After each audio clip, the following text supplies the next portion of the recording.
कांग्रेस की senior leader और विधायक आराधना मिश्रा मोना जी हमारे साथ हैं। मैम, सोशल मीडिया पे जंग छिड़ी हुई है और आप देख रही हैं कल समाजवादी पार्टी की तरफ से हंगामा भी हुआ एक अरेस्टिंग के बाद।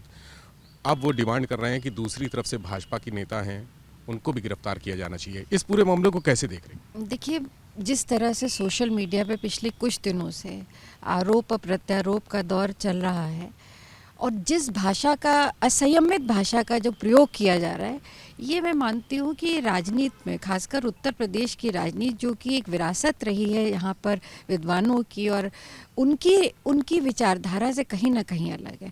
आपके राजनीतिक मतभेद हो सकते हैं, पर राजनीति में परिवार के ऊपर आरोप लगाना, परिवार के बेटियों पर को राजनीति में घसीटना और इस तरह की भाषा का प्रयोग करना, ये अमर्यादित है। ये पूरी तरह से मैं इसकी निंदा करती हूँ।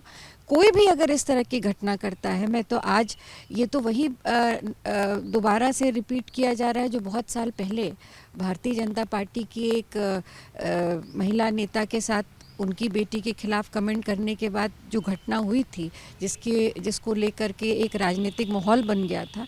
उसी तरह की घटना आज भारतीय जनता पार्टी भी किसी राजनीतिक परिवार की बेटी और उनकी बहू पर इस तरह का आरोप लगाना, ये मुझे लगता है कि पूरी तरह से गलत है।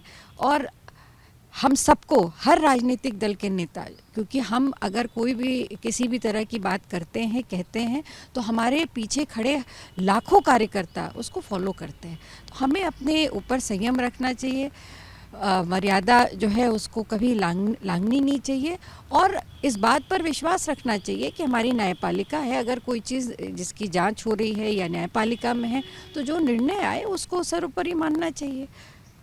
मेरा ये मानना है। ये समाजवादी पार्टी आज इसको लेकर बड़ा प्रदर्शन भी करने की तैयारी है, विरोध प्रदर्शन कल भी उन्होंने किया था कि डॉक्टर ऋचा राजपूत जो बीजेपी के हैं उनको अरेस्ट किया जाना चाहिए, क्योंकि दोनों तरफ से बहुत जहरीले ट्वीट्स आए।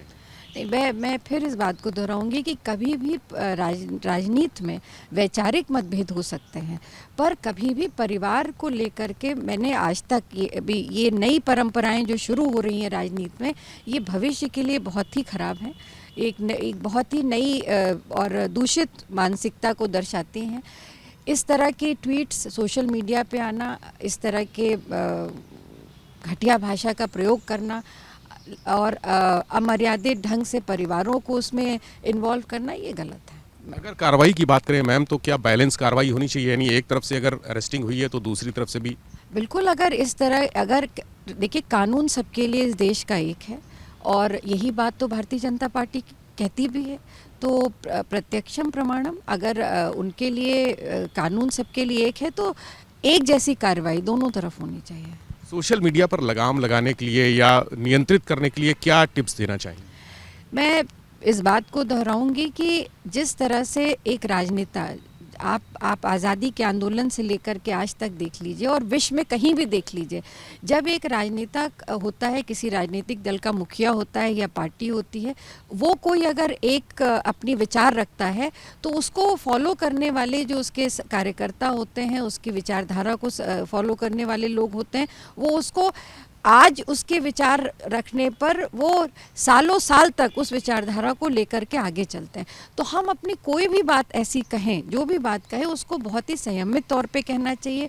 समाज में उससे बिखराव ना हो, किसी की भावनाएं आहत ना हो, इसका हमें ध्यान रखना चाहिए। हमें अपने अच्छे काम को, अपने जो हमारे अचीवमेंट्स हैं, उनको, उनके लिए सोशल मीडिया को यूज़ करना चाहिए, ना कि किसी की भावना को आहत पहुँचाने के लिए। और बहुत ही सोच समझकर सोशल मीडिया पर हमें कोई बात कहनी चाहिए, ये मेरा मानना है। बहुत शुक्रिया। आराधना मिश्रा मोना जी हैं, उन्होंने कहा कि कार्रवाई अगर होनी चाहिए तो दोनों तरफ से होनी चाहिए, यानी बैलेंस कार्रवाई होनी चाहिए। अगर समाजवादी पार्टी के जो लोग हैं उनको गिरफ्तार किया गया है तो भाजपा को भी, जैसा भाजपा कहती है कि न्याय सबके लिए समान है, तो भाजपा के जो ट्वीट हैं उनके खिलाफ भी कार्रवाई होनी चाहिए। और सोशल मीडिया पर संयम बहुत ज़रूरी है। कैमरा सहयोगी राजू के साथ विवेक त्रिपाठी, एबीपी गंगा, लखनऊ। एबीपी गंगा, खबर आपकी, जुबान आपकी।